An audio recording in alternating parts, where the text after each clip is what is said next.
All right, everyone, welcome to today's show. It is Saturday, the 13th of September show, which is sponsored by Practical CBT, your route to great mental health. I'm here today to tell you what's happening at Celtic. We've got a big game tomorrow. We're going to be focusing on that later on. I've been chatting to one of my pals who's a Killie fan about the game.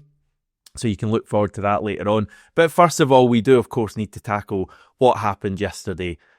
A very interesting press conference from the manager.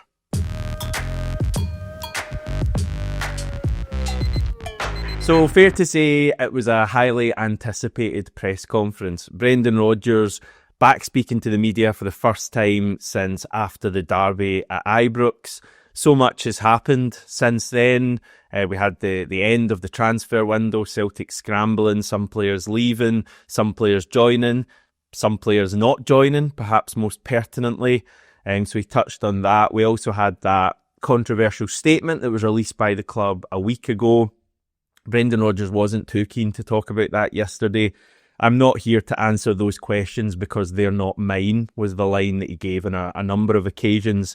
And perhaps most interestingly, that exclusive story in the Scottish Sun just over a week ago that made some pretty big claims about Brendan Rodgers. And just a wee refresher on that piece, because I was looking back just so we know exactly what was said. It included quotes from a club insider, which made a lot of pretty strong allegations against the manager, saying that he was trying to engineer an exit from the club, that he had torn the club apart, that people inside the club were deeply unhappy with what he was saying publicly, and also that the issues were seeping into the performances on the pitch. Again, Groundhog Day was even mentioned. So yeah, strong report or article that came out last week, and it got a very strong response from Brendan Rodgers as well yesterday. The quote that you will have heard, he says, "It was interesting when I was shown that. My honest take, I thought it was a cowardly action by whoever it is.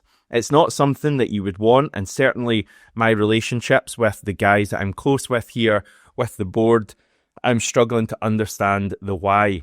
Since 2016, all I've tried to do is drive the club forward. Was I surprised by it? Not really. I think I was briefed upon the first time I was here when I left. Now, since I've come back, I'm thick-skinned. It's because I want to do so well here. I'm determined to do so well." He then was asked a couple of follow-up questions, both of which got one-word answers. Do you know where it came from? He paused for a bit and then said no. And also a few weeks ago you were referring to some people not wanting you at Celtic. Was that what you were referring to? Again, paused for a second and said no. And I think from his actions and his face, we can deduce that the answer to both of those questions, while he said no, was actually yes. So yeah, I mean, it's kind of, I guess when it gets repeated so often, you kind of lose sight of what it actually is. But you've got Brendan Rodgers here calling someone inside the club cowardly. You know, their actions were cowardly. Like, it's quite kind of major stuff when you think about it. And there has been a lot of chat that it's Peter Lawwell that he was referring to. I think it's kind of the worst kept secret at this point. For me, like, the kind of more interesting bit was the line at the end, where he talks about the story coming out, making him more determined to succeed. And I really hope that's the case. Hopefully it's given him like some sort of edge, maybe a bit of fire back in his belly, because I think he's probably been missing that for a number of weeks, with good reason. I mean, another quote that jumped out to me here when he was talking about transfers, he spoke about feeling empty at the end of the transfer window. He says, "It didn't make me think to walk away. I just felt empty, if I'm honest. It was a long process, and the weight is on your shoulders when you're here, carrying everything. So then when it doesn't quite go the way you want, then of course you have an empty feeling." And yeah, you can like totally understand that. Brendan Rodgers wants Celtic to be the best we can be on the pitch. He wants us to show, real ambition to push ourselves forward. So for us clearly not to do that in the summer, I don't know about you, but it certainly left me feeling kind of pretty deflated is another word you could use. It's pretty similar when you don't see the club building from a position of strength, where we found ourselves in kind of February time when we're running Bayern Munich so close. So you totally get that, and also on top of that, Brendan Rodgers, I don't know, is having press conferences that were completely dominated by talk of transfers, like completely dominated for 3-4 weeks. So yeah, it must have been incredibly draining. And there was a question yesterday that relating to Dyson Maeda and, potentially if he's, going to leave the club in January. And Brendan Rodgers kind of laughed in response, and he said, "Oh, please, God, let's not talk about January. Like, we've just done this transfer window." And it was a kind of mildly funny moment. Lots of laughs in the room, but I think it really hit upon, how he's actually feeling. Like, I think he probably was incredibly drained by the end of that window. And I'm guessing he'll be very glad now that he doesn't have to talk about transfers for at least, 3 or 4 months, that he can focus on being a football manager. Again, though, it just, brings up the point, I think, that a lot of us feel that Celtic should have someone else here who is talking about transfers and giving some sort of indication on strategy and on various kind of movements here and there. It shouldn't just be Brendan Rodgers as the spokesperson for the entire club. It's no wonder you have a manager feeling drained or empty by the end of the window, when it's just him kind of covering everything. Few other things that jumped out to me. Brendan Rodgers speaking about Michael Nicholson and Chris Mackay, who I think effectively are the two guys that are kind of running the day-to-day stuff at the club. And he described them as good guys, honest guys, but said we'll have to be more than that if we're to progress as a football club. So that stood out to me, not questioning Michael Nicholson, Chris Mackay's commitment at all. Just maybe their quality, which again I thought was a very interesting comment. It seems like these guys are committed, but maybe just aren't up to the level that's required for Celtic to really push forwards. He reiterated that he'll be with us for this season, and I think kind of maybe, I don't know how you feel, kind of surprisingly to me, very much open to sticking around beyond that, but that he hasn't had a formal contract offer yet and would like things to be aligned at the club for that to happen and for him to continue. Another, really clear-cut line from his chat with Luke Shanley at Sky Sports, which itself was I think 9 minutes long. So Brendan Rodgers spoke a lot yesterday, so it's easy to miss wee things. But the question from Luke Shanley was, would you have to have proper assurances that this summer wouldn't happen again for you to stay? And he said yes, and that was it. So that was it in black and white. For Brendan Rodgers to stay at the club, you couldn't have a repeat of that summer there. He'd have to have assurances that things are going to be different. Whether that's possible, I'm not sure, but certainly continue like we are at the moment as a club, and the way that summer transfer window went, and Brendan Rodgers will not be with us next season. There was obviously so much other stuff covered that I've not covered on this video, but it's definitely a press conference just to sit down and watch if you haven't. Once I'm done here, half an hour, just sit, and really gives you a kind of feeling of how Brendan Rodgers feels at the moment. Obviously he's kind of holding back in certain things, and he calls for unity, which is kind of what we expected, but I think surprising as well that he did go quite far with a few answers. So yeah, generally I thought he played it really well. I think the result of this will be that everyone is fully behind Brendan Rodgers and the team starting tomorrow at Kilmarnock. And I think, it seems like he has a bit of an edge again, and he might just use what's happened. And I think especially that report in the Scottish Sun last week as, a bit of fire. And I think he's needed that recently. So I think that's positive. In terms of on the pitch, footballing matters. He spoke about the team needing to get its identity back. He said that the last few weeks of the window had impacted the players, which again, in the grand scheme of things, among all the things he said yesterday, probably isn't going to get headlines, but I think that is, an interesting thing to say. He says some will say it shouldn't, but it's natural because players themselves know what was needed and what they wanted. So hopefully now it's just a case of the players, putting this behind them. Now that the window's closed and we can push forward, starting with tomorrow's game.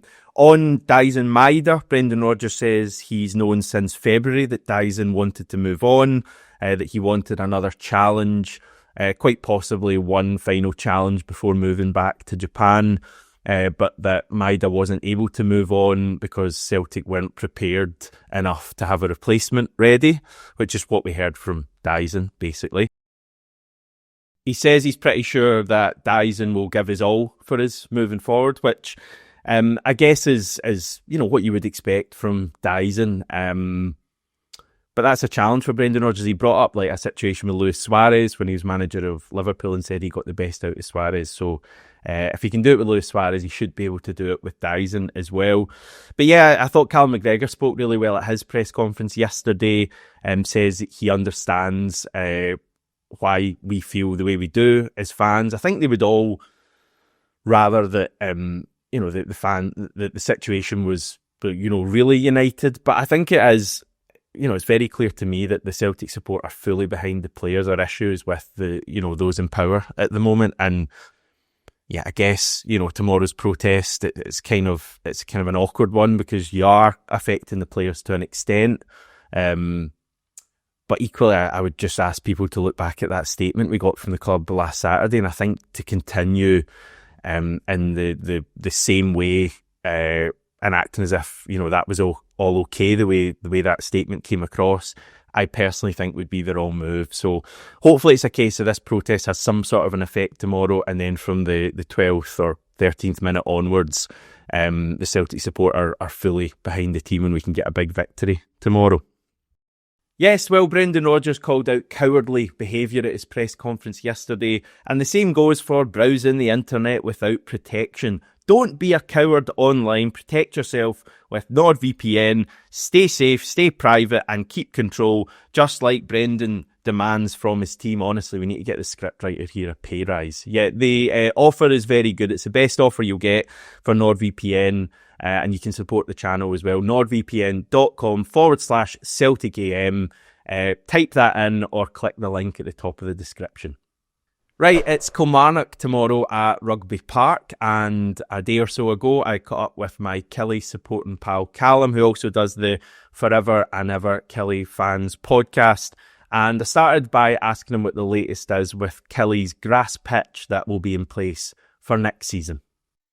So it's been the motive for the last couple of years. Billy Bowie's invested in a training ground for Killie, which is the key factor because we of course obviously training the pitch at Rugby Park.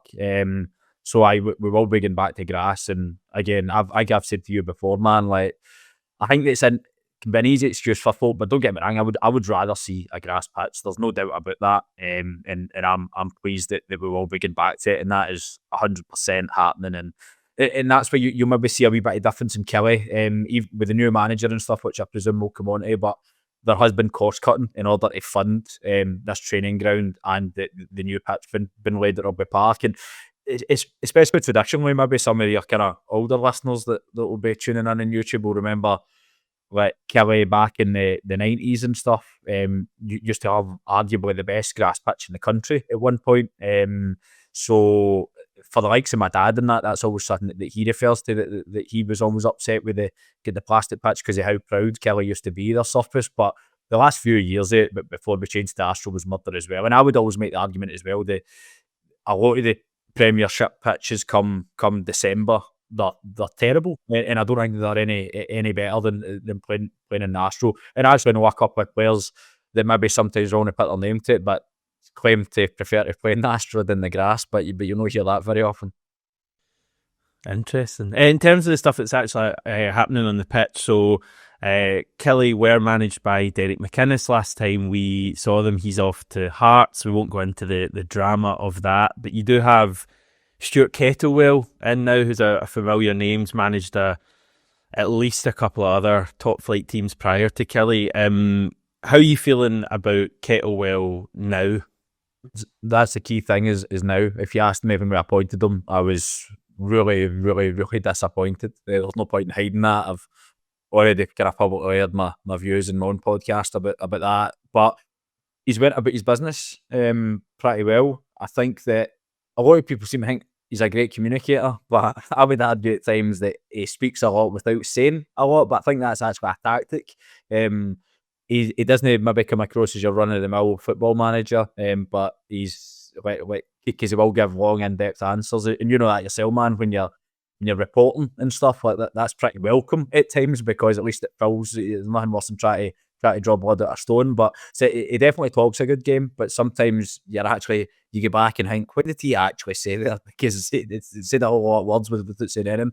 But Get a wee job with the Celtic board writing statements, wouldn't he? there you go, mate. Kettlewell's going about that, and folk are on board with it.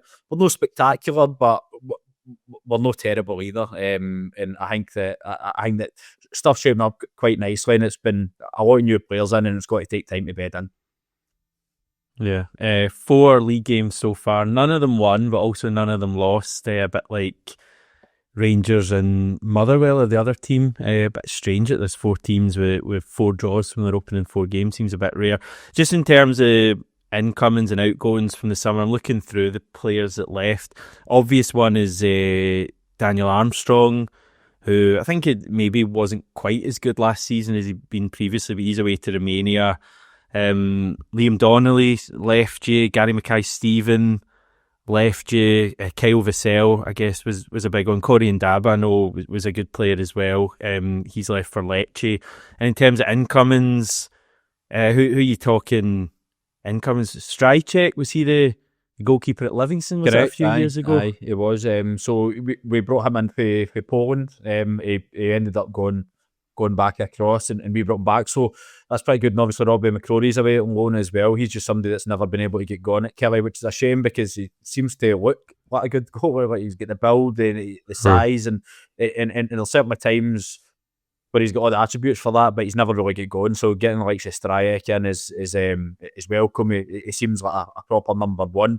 I don't know if you've seen yet, but we've obviously got Gennaro Daniels or whatever, the Dutch guy who's getting kind of slaughtered now. He done an interview with Sky Sports, and I don't even think he said anything that outrageous, to be honest, but he basically said... So I've got the quote here, and then people can make their own mind up. He said, Celtic is not really in a good place at the moment, and we'll take advantage of that. I agree with you. It was kind of a throwaway comment right at the end, but we'll get it up in the dressing room anyway on Sunday morning. Well, I seen one of the kind of prominent Celtic account tweeting it and being like, get this in the dressing room wall. I'm like, man, maybe your issues are bad if you need a comment for Gennaro Daniels to motivate you to beat Kelly on Sunday, to be honest, man. But I think that I think that's, again, I think he said that I quite like the confidence, but don't get me wrong, I don't think Stuart Kettlewell will be pleased with doing that. But I always like somebody that kind of fancies herself. We always call for players to say stuff that we actually want to hear, like a bit on the edge, and then when somebody does maybe put their head above the parapet, they get slaughtered. So he will certainly be one that he's looking out for. He seems bizarre. I mean, at times he looks great, other times you're thinking, what's this guy up to? But get him in the big 6'7" striker, Marcus Dackers, and all up front, who if you want to look at his goal scoring record, I would be really worried for you in Sunday. But no, he seems like a big kind of technical player. And I'm looking at his goal scoring record now. Jeez. What's that? One goal in 36 games for Morecambe? Aye, mate, prolific. So I think that I shouldn't laugh because he'll end up scoring on Sunday, and I'll be blamed for it. And see, the thing is, he's one of these guys. He looks kind of like he's technically pretty good. You just ultimately think a guy that size has got to be a big powerhouse and ability, but he's actually better with the ball, his feet and stuff like that. So he started okay. And some of the other guys are looking all right. I think that it's got to be a big season for David Watson again, who found himself out the picture under McInnes a wee bit, which was really, really disappointing for the Kelly support because he's a most sellable asset. For me, he should be building a team around him. And I think Kettlewell's doing that. Along with that, Ben Brannan's come in, who really looks exciting. A local boy, Kelly fan, and can play in multiple positions. He's actually playing out of position at left wing back at the moment. But again, he's absolutely strolling it. Very good. How are you feeling about Sunday? You've kind of touched on it already, but we're clearly not in a great place going into this game. Kelly away, I always think, even when we are playing well, is a game you never take lightly. On the pitch, I think it's difficult. Kelly make it hard because we have had a few big wins in recent years, but a lot of the time it feels like it's close. There was a game last year, wasn't there, that was, I think, 2-0, but it was a much closer game than that. So I guess we're kind of there to be got at from a Kelly point of view. I think so. It's you referenced that game, the 2-0 in November.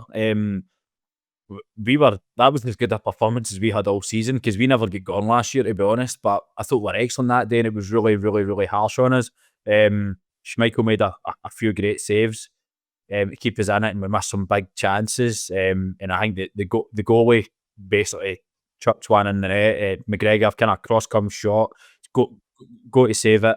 And then I think it was Kuhn obviously does brilliant, and that was when he was really on form at that point to kind of kill the game. But I'm a lot happier we're playing Celtic at home. If we were at Parkhead, I wouldn't really have any hope whatsoever. But there's always that wee side of you thinking, I suppose you never know. And I think that we do have enough there to cause problems. And we've got to take, listen, if Celtic turn up, Celtic beat Kelly. It happens 99% of the time. We need Celtic to have an off day, and we need to capitalise on all the kind of malaise that's surrounding Celtic at the moment. A lot of folks say obviously sitting and frustrate, which, would get the fans turned, which I tend to agree with to an extent. But again, most of that was away from home because there's 60,000 of us, whereas you've obviously another topic of discussion. Only the 4,500 tickets you get at Kelly and behind that Chadwick end with the 10,000 empty seats across the rest of the ground.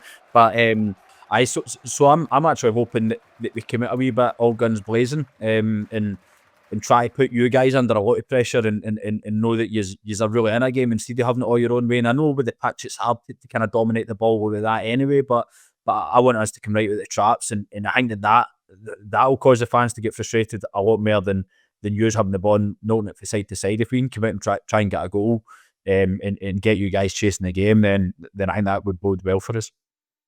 So yeah, seems like it's going to be an interesting start to tomorrow's game, both on and off the pitch.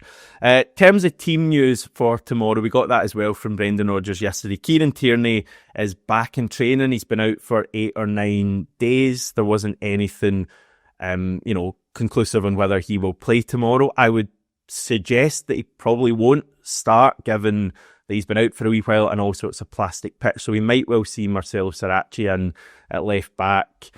Tony Ralston definitely won't play. He'll be in that protective boot for a bit longer, so it'll probably be Colby Donovan at right back.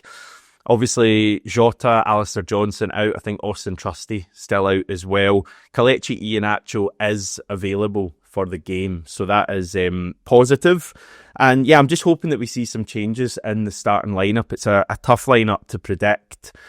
I've said this a number of times this week, but I just don't think you can send out like a similar 11 to what we've seen in recent weeks. I think you need freshness in there. You need maybe a few players who kind of don't have the baggage at the moment. I'm looking for Tenekte and Balikwisha to start, possibly in the wings. Maybe Dyson starts through the middle. A couple of changes in midfield as well. I would put Luke McCowan in. I think our two fullbacks, as I've said, could be different as well out of necessity really after injury. So hoping to see something different from the team tomorrow. I think Brendan Rodgers and Callum McGregor came across really well. However, they did do a lot of talking. So it's time now for action on the pitch. They really have to back that up. Official-wise, we've got John Beaton as the referee. Assistants are Jonathan Bell and Paul McAvenue. VAR is Matthew McDermott, and assistant VAR is Ross Hardy. Just a reminder that the game is a 3 p.m. kickoff tomorrow, so it's a bit later. It is still live on Sky Sports, though. I think their coverage starts at 2:30. So enjoy the game. I think it's going to be a challenge for the team. It'd be great to see, a really convincing performance and victory. It is just about getting the win tomorrow and kind of resetting a bit, and then we can hopefully build from there moving forwards. But yeah, with a number of new players, likely to make their debut, and various things happening in the stands and whatever. It's certainly going to be an interesting match. So hopefully plenty for us to talk about on the next video, which will be out first thing on Monday. So chat to you then, everyone.